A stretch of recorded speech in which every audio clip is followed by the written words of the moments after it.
Já. Þegar við erum að gista í Þýskalandi en vinna í Hollandi þá þurfum við að keyra yfir gömlu góðu landamærin milli Þýskalands og Hollands og við erum á svona gamalli landamærastöð, svona einhverju reststoppi. Svolítið áhugavert að sjá þetta því að náttúrulega þessi landamæri hafi ekki verið eiginleg landamæri í áratugi. Þannig að hér er svona allt eitthvað hálf lokað, það virðist nú vera einhver smá svona einhver lögreglustöð þarna og hérna gamall restaurant.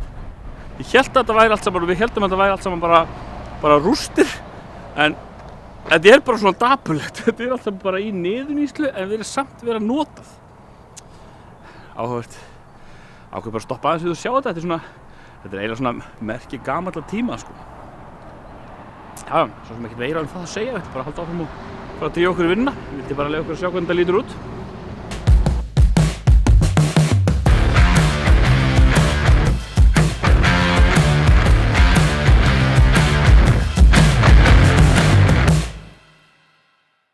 Jæja, það var bara að labba inn á Schiphol og hérna á leiðinni heim eftir þessa ferð til Þýskalands.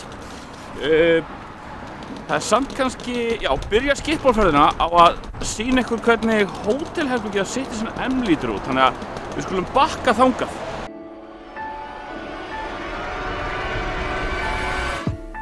Citizen M, ég veit ekki hvað ég hef gist oft hérna, en hérna, svolítið fyndið hótel. Þetta er búin að koma hérna, í fjöldamörg ár. Öllu drastinu herberginu er stýrt með þessum iPodum sem bjóða maður velkomin. Kveikja sjónvarpinu og horfa á bíómyndir og breyta ljósunum og stýra gluggatjöldunum sem eru líka eitthvað hérna svona rafdrifin og hægt að keyra hérna. Og svo eru þessar creepy dúkkur sem ég alltaf hendi strax út í hornið þetta vegna þess að ég veit ekki. Ég hef einhvern tilfinningu að þetta fari ekki til þvottavélina eftir hvern gest sko. Þetta er svona boutique hótel, fullt af einhver svona hipp og cool skreytingum og skrauti af einhverju en herbergin sjálf eru bara búin til svona gámum þannig að þau eru ekkert breiðari heldur en þetta þau eru bara þessi 2 metrar hvað þau eru breitt rétt eitthvað svona smá stykki og ég er enda hérna í einu af 9 herbergjunum þannig sem að baðherbergi og klósettið eru raunverulega í einhverjum svona smá einhverju alvöru baðherbergi en í eldri herbergjunum það er bara svona 2 hólkar algjörlega gegnsæir annar er klósett og hinn er hérna sturta. Þannig að þetta er svona klárlega ekki hótel með herbergjum sem eru hugsuð fyrir neitt annað heldur en einstakling sem er bara rétt aðeins að stoppa við á leiðinni heim. En hérna, já, þetta er allavega herbergið á Citizen M. Já. Við Kristján allavega gistum í klefi í Þýskalandi sem er svo sem alveg notalegu staður en það er ekkert sérstaklega svona mikið við að vera. Við fórum og löpum og við skoðum hvað sáum við? Við sáum hérna Svanahöllina og við sáum gosbrunnin með svaninum að toga í fólkið og við sáum hvað fávitana sjö hérna eða hverju voru eitthvað annan gosbrunn og svona komumst þeir að því að eftir eins og hálftíma lapp eða hvað það er klukkutíma lapp bæinn þá vorum við eiginlega búin að sjá allt sem var að sjá í klefi. Ég held að maður leggi ekki leið sína þangað aftur að gista. Svo hafi verið notalegt að vera þar. En allavega, kíkja inn á Schiphol, það er hérna upp á toppnum á húsinu er eitthvað svona, þetta er panoramaterras, útsýnispallur, kaffihús þetta líka, það sem er flugvél upp á þakki og við höfum alltaf verið að spá í hvað þetta sé, komum svo að því loksins að þetta er eitthvað sem er aðgengilegt sko fyrir utan tollliðin, þannig að við ætlum að prófa að kíkja þetta inn áður en við förum í gegnum security. Gegnum á þessu. Kristján er að tjekka töskunum sína, hann er svo fínn, hann er með tösku sko. Ja, það sé hann má teka en tösku. Ég er bara á einhverju lightfargjaldi og er ekki með neina tösku. Innifalda, ég er með tösku. Þetta var mjög skýrt hjá mér. Við höfum alltaf bara að finna hvað þetta panoramaterras er. Þess að hann er búinn að droppa töskunum sinni hérna þá hoppum við upp og skoðum útsýnið. Það er flugvél upp á, gömul Fokkervél þarna uppi, þannig að kíkja á hana í leiðinni.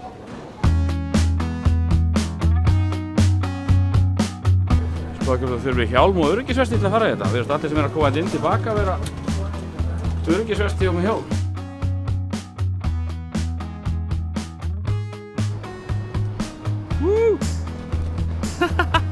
Við fundum þetta loksins. Þetta er margra ára leit.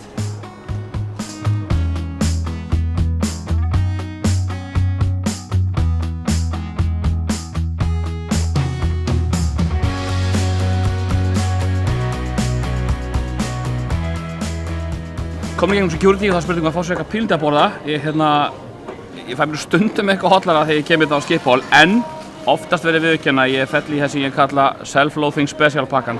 Og það ég á Burger King og fæ mér Whopper með osti og majónes og svona chili ostadót eitthvað aukalega, svona til að passa örugglega upp á það að stífla allar æðar og græjur. Það gæði mér á þessu.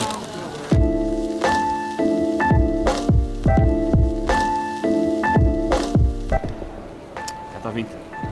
Síðan næsta rútínan hjá mér að kíkja við á Starbucks og fá mér smá kaffisúpa. Þannig að þetta svona eiginlega sem standardpakki sem ég fyrir gegnum þegar ég kem á Schiphol. Ég fer og fæ mér heilsusamlegan hádegismat og svo kem ég og fer ég niður og fæ mér Starbucks. Já, þetta nú svona Schiphol mini-rútínan mín. Sé að Icelandair-vélin komin og ég bípa þetta niður í loungeinu, en niður í biðsvæðinu eftir að fara upp að hliðinu. Flugið eftir svona klukkutíma ennþá eitthvað svoleiðis. Svo veit ég ekki hvort ég veit þetta, en þegar ég fór að fara svona og kaupa kaffi á okkur Starbucks-stöðum fyrstum sinn, þá notaði ég alltaf mitt eigin nafn og sagðist bara heita Ívar. Því ég var alltaf slátrað í eitthvað Ívan eða Ígor eða ég veit ekki hvað og hvað. Þannig að aldrei vissi ég þegar var að kalla á mig Ígor, kaffi fyrir þig. Þannig að fyrir einhverjum árum síðan þá tók ég bara upp á því að á Starbucks þá héti ég bara Mike. Það hefur svona eiginlega bara reynst best. Aldrei neitt misskilningur, ég bara tala með mínum amerískasta hreim. Við bara cappuccino for Mike. Og þá gengur þetta alltaf sko. Annars ekkert svona sérstaklega áberandi. Við erum náttúrulega núna í svona eiginlega algleymingi þessa vírusins frá Kína sem ég vil eiginlega ekki segja uppátt á flugvellinum. En það er ekkert að sjá að sé eitthvað panik sko. Það er svona kannski aðeins meira af greinilega fólki frá Asíu með andlitsgrímur sem samt auðvitað bara algengt til að byrja með sko. Það er eitthvað aðeins meira heldur en venjulega. En það er ekkert að sjá að það sé neinar aðrar ráðstafanir í gangi en svoleiðis. Nema gekk áðan framhjá einhverju flugi sem virtist að fara til Asíu og þar var svona aðeins annar andi sko. Ekkert spennandi. Annars finnst mér Schiphol sko, burtséð frá því að vera óbúslega stór, óbúslega svona busy flugvöllur, það finnst mér líka bara óbúslega notalegur. Það er allt til alls, mikið af þægilegum sætum, ágætis veitingastaðir, verslanir, allt þetta, stutt að labba að hliðunum þó að völlurinn sjálfur sé mjög stór og venjulega er maður ansi fljótur inn í gegnum security. Þó að reyndar að sé smá vandamál að komast inn á Schiphol með farangur, þá er það bara 40 mínútur að biðja til töskunni einhvern einasta skipti. En það er mjög þægilegt að fljúga út frá Schiphol. Þetta sennilega, ég meina þetta er sá flugvöllur sem ég kem oftast á, fyrir utan Keflavík, en ég held samt að þetta sé minn uppáhaldsflugvöllur í heiminum. Það er eitthvað sem við erum að gera vel hérna, sko, rétt.